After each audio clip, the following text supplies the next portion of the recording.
कृपया ध्यान रखें कि इस चैनल में सभी की सभी जो जानकारी है वो शैक्षिक और सूचनात्मक उद्देश्यों के लिए है। इस यूट्यूब चैनल में प्राप्त किसी भी जानकारी को वित्तीय सलाह, कानूनी सलाह या तो व्यक्तिगत सलाह के रूप में नहीं लिया जाना चाहिए।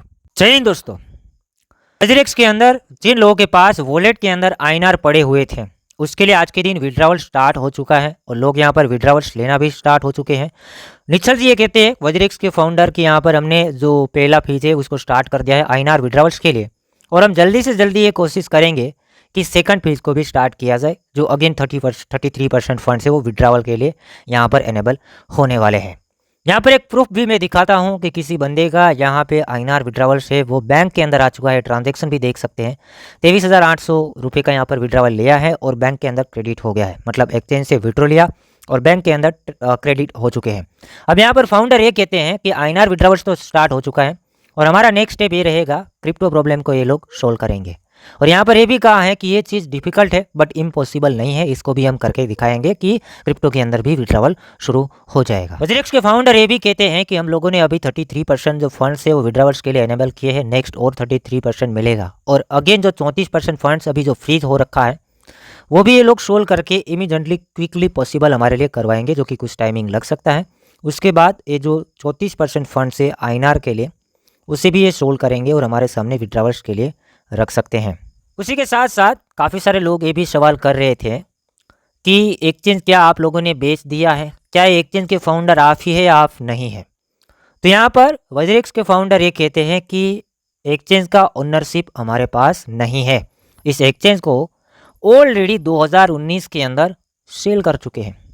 ऑलरेडी एक्सचेंज है वो सेल हो चुका है 2019 के अंदर, ये वज्रेक्स एक्सचेंज। और 2019 के अंदर जो एक्सचेंज को जो बाइंग किया था बाइनेंस की बात चल रही थी, तो मे भी ये हो सकता है कि ये एक्सचेंज को बाइनेंस को सेल कर दिया हो। तो फाउंडर ये भी कहते हैं कि हमारे पास कंट्रोल नहीं है इसके अंदर, सभी का सभी जो कंट्रोल है ये वज्रेक्स के फाउंडर निश्चल जी कहते हैं कि हमारे पास नहीं है।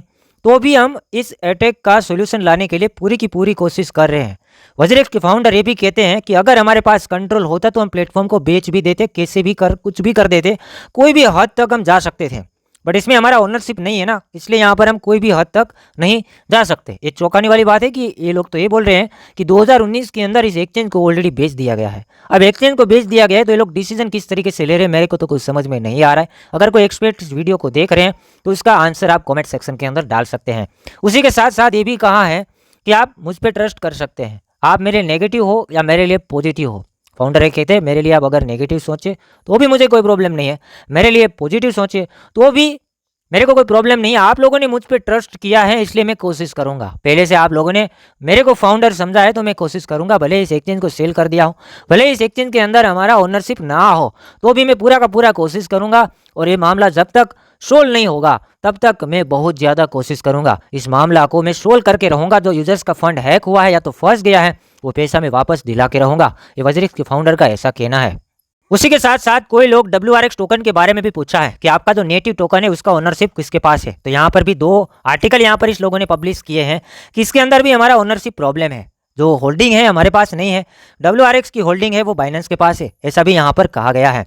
तो देखिए अभी तो मेरे को कुछ समझ में तो आया नहीं है कि रियल में ओनर कौन है। इसको क्वेश्चन किया गया था कि रियल में ओनर कौन है तो इसने नहीं बताया है, ठीक है। ये भी कहा है कि हम बता नहीं सकते हैं, पर्सनल मामला है, हम बता नहीं सकते हैं, पब्लिकली नेम सामने नहीं रख सकते, तो भी कोशिश करेंगे आने वाले टाइम के अंदर अगर पॉसिबल होगा तो इसका ओनर कौन है उसको भी आपके सामने रखेंगे। तो दोस्तों उम्मीद करता हूँ वीडियो एंड अपडेट पसंद आया होगा। आज पूरे दिन निश्चल जी ने काफ़ी सारे लोगों को रिप्लाई दिया है, बट ये मेरे को समझ में नहीं आया कि वज्रेक्स के फाउंडर इसका ओनरशिप इसके पास नहीं है ऐसा कह रहे हैं। साथ ही साथ ये भी कह रहे हैं कि 2019 के अंदर एक्सचेंज को इन लोगों ने बेच दिया है। अब अगर एक्सचेंज को बेच दिया है तो ये लोग डिसीजन कैसे ले रहे हैं, अगर कोई एक्सपर्ट है तो वो इसका सोल्यूशन दे सकते हैं कमेंट सेक्शन के अंदर।